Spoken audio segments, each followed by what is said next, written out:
sincerely hoping that you had a wonderful Christmas or Kwanzaa. Whatever you celebrate, I hope you had a wonderful time with family and friends. If you couldn't spend time with close ones, we have our time here together. I'm here to talk footy, put my arm around you, say hello. We're buddies here. This is a friendly space. And over the last couple weeks, we have discussed potential transfers for big-name American players. Christian Pulisic, who again, head-scratching his situation at Chelsea against Aston Villa. He was beat up as a number 9, and then he got moved to right wing back. There doesn't seem to be a plan for Thomas Tuchel, who said some very odd things about Christian Pulisic with regards to his lack of confidence. He goes, I play him at number 9. It's not really his, these weren't his exact words, I'm paraphrasing. It's not really his best position, but he's lacking in confidence. Well, if he's lacking in confidence, find a place for him to get some confidence. Find a place to get some touches. It's just been odd. I don't think Pulisic's going to move. Check out the video here on the Soccer OG under my name, Max Bretos. Check out the Serginho Dest. There's all these things bubbling about possibly his next move. And it'll be a big money move. And then we were going to wait for this, but news is breaking now. Fabrizio Romano, among many others, Tom Bogert, my good friend here, also reporting it, that Ricardo Pepi is heading to Europe in the January window, and it appears it's going to be Wolfsburg. Maybe everything breaks on the Monday. We know Ricardo Pepi wanted to make a move to Europe. The question we will ask here, is this the right time? Is this the right club? I don't think you could stop him. I was listening to Jurgen Klinsmann on Football Americas. Hercules Gomez reposted it again. He said FC Dallas is a good place for Ricardo Pepi, that he should keep playing there. Remember, he's not even 19 yet. He will be soon. He's grown up before our very eyes over these last 6-7 months.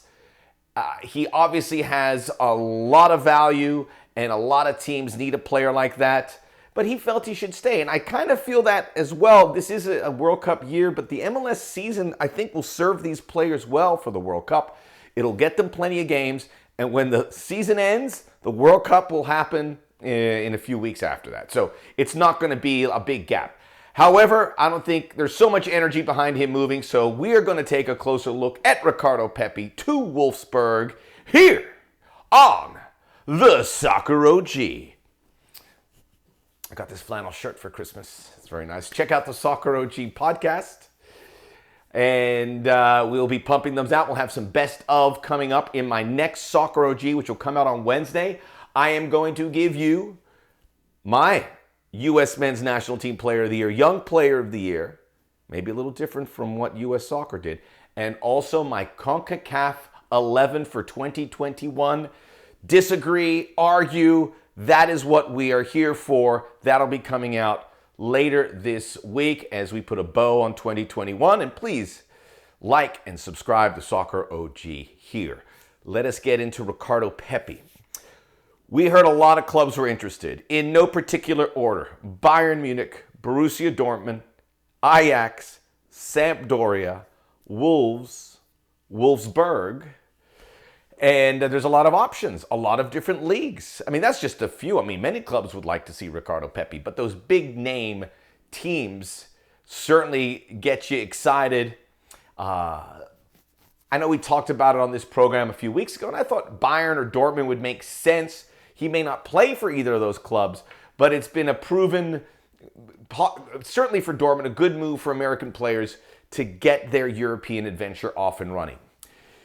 Any of these clubs, with the exception of maybe Sampdoria, maybe not even them, it's hard to imagine Ricardo Pepi getting in there and playing right away.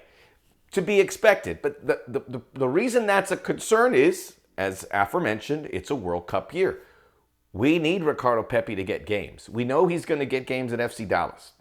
We don't know if he's going to get games at any of these clubs as we focus in on Wolfsburg. But look, even Wolves, Raul Jimenez is there. Ajax, Sebastian Haller is there. Bayern, obviously, Lewandowski's there, and Borussia Dortmund, who knows? The good news for Ricardo Pepi is people have been pretty tight with their money outside of the super clubs. Wolfsburg is not that. They're a very savvy club. They got Volkswagen behind them. They were a Champions League team this season. They were knocked out. They are in a lot of peril. They can't score goals. So it seems like it's a good fit across the board when you think about the $10 million we are hearing that is being reported. To me, Ricardo Pepi, and we've learned this in Major League Soccer, is much more valuable than that. But when you look at the record signings out of Major League Soccer, only Alphonso Davies drew a bigger transfer fee, which was $11 million, which could grow. I mean, Alphonso Davies is now valued at $77 million, up to $80 million. So you can see how quickly that number can move up. Ricardo Pepi, I would like to see an offer for $15 million. You know, number nines are just rare air here. These are players that not many teams have. A true post-to-post poaching player who can come back, who can press. Ricardo Pepi and Daryl Dike at the top of the list from American players. And when Daryl Dike was in the championship, we were saying this is a $15, $20 million player, and I don't think that's outlandish. The reality is MLS and their clubs, when you get an offer like that, considering there hasn't been any offers like that, there hasn't been an offer like that for an American player, you kind of have to take the jump. And Wolfsburg are showing their intent by beating out these other clubs and offering what is a pretty significant transfer fee, suggesting he will get some playing time there. Ricardo Pepi, obviously not been on the boil as of late. FC Dallas kind of flamed out in Major League Soccer. It's not the best club for success purposes, but he had a tremendous year there. He had 13 goals, 3 assists, World Cup qualifier. He had that incredible game where he arrived, who knows where this U.S. men's national team World Cup effort would be if Ricardo Pepi didn't flip the switch and things got going down there in San Pedro Sula. What if they lost to Honduras? And they were losing. They came back and won it 4-1, and they were able to prop up their campaign. That was the sensation of Ricardo Pepi. He now continued to build off of that back end of the qualifiers. He played every game. He played in December. He is a competitor, and he has all the tools. And if he hasn't scored a lot of goals on the back end of the season for FC Dallas or for the U.S. men's national team, it's okay. You obviously knew he wouldn't keep that pace that he was keeping late into the fall, and certainly you got to keep into consideration his age. As for where he stands, we talked about the players out of Major League Soccer. And look, I work for MLS. I have a lot invested in that league. As the league goes, I go. That's how I put food on the table for my family. So, I will push you back if you badmouth Major League Soccer. But a lot of people would be concerned that these good young Americans are leaving. I will put it this way. We obviously want to see all these American players stay. But this is the way it works. And if it didn't work this way, if you were a young player with that potential, you would bypass MLS and find an alternate way to perhaps go to Europe and get affiliated with one of those teams, as many Americans have done, as many young Americans have done with Wolfsburg. Wolfsburg have hoarded young American players. It hasn't gone that great. And we'll get to that here in a moment. But it's a process. And MLS makes the money off these players. Maybe they bring them back. But you're showing these young Americans, Canadians, that there is a process to get you to Europe, which helps everyone. And you get to stay at home near family and build your game, which is exactly what Ricardo Pepi did. FC Dallas have been an amazing, I don't want to badmouth FC Dallas. I thought I probably did because they haven't been successful. But when it comes to developing young players, second to none. Just look at the players they sold. They're going to sell Justin Che at some point. Brian Reynolds, who's on the top 5-6 transfer fees, even though he's not playing for Roma, came out of FC Dallas. Tanner Tessman, he's been playing for Venezia. He came out of FC Dallas. So you're adding like $7 million here, $4 million, 5, 8.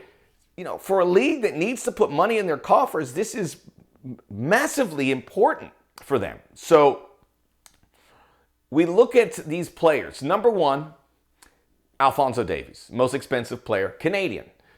Ricardo Pepi, second. We could go back a little bit to Josie Altidore, who did draw big moves. Zach Steffen, I think, was in the $8 million range. Went to Manchester City as a goalkeeper. We're waiting and seeing where he goes next. He would certainly be an interesting player to talk about on this U.S. Players moving somewhere else so they can help their careers. He needs more games. Gianluca Busio around $7-8 million. Brendan Aronson, $6-7 million. I mean, these numbers could all go up, and Busio and Aronson are playing so frequently, those numbers are going to go up. They have to. And then Brian Reynolds.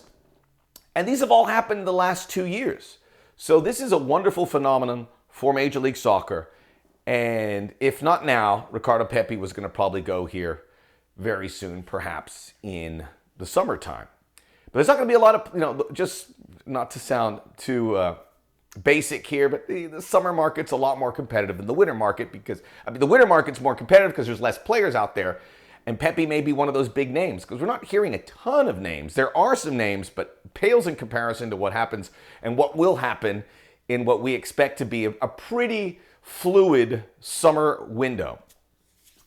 So Ricardo Pepi wants to play for Real Madrid one day. So is Wolfsburg the good pathway to get there? Obviously, you got to be a little concerned. We mentioned the American players. You go back to Claudio Reyna, who spent 2 seasons there, really first time we heard of Wolfsburg, I remember it was one of the first few Americans to play there. Fabian Johnson, German-born, played in Wolfsburg and many other clubs, but was a U.S. men's national team. And then you got guys like Ulysses Yanis, who's now in Austria, never played for Wolfsburg. He's been derailed a little bit. Obviously, John Brooks, who's been a little bit hot and cold, not only for Wolfsburg, but for the men's national team. But he's a success story there. He's been a lock-stock player for the Wolf, and they've been in Champions League. Brian Caio, Michael Edwards, other young players that are on some of the youth teams for Wolfsburg that have kind of got lost in the shuffle, but hasn't really gone well collectively for that group. So it gives you a little bit of pause with Ricardo Pepi. He's not going to come in and start right away. That's of concern. Florian Kohfeldt, new coach, replacing Mark Van Bommel. He was at Werder Bremen and he was overseeing Josh Sargent. Obviously, that didn't go that great. It's not apples to apples, although young American strikers in Germany, there you go. But you have to feel Kohfeldt would have to be involved in the bringing in of Ricardo Pepi. Look, Wolfsburg aren't going to be spending a ton of money. This would be, I would imagine, their biggest move of the winter. But they are in dire straits. So at some point, Ricardo Pepi is going to be pushed into a situation where they need goals. Wolfsburg, 13th in the Bundesliga, 3 points out of the bottom 3, minus 12 goal differential in the league, out of Champions League after a good run. And where does Ricardo Pepi fit? Well, they have a number 9 who's pretty reliable with scoring goals. Wout Weghorst, I would say Wout Weghorst from Holland.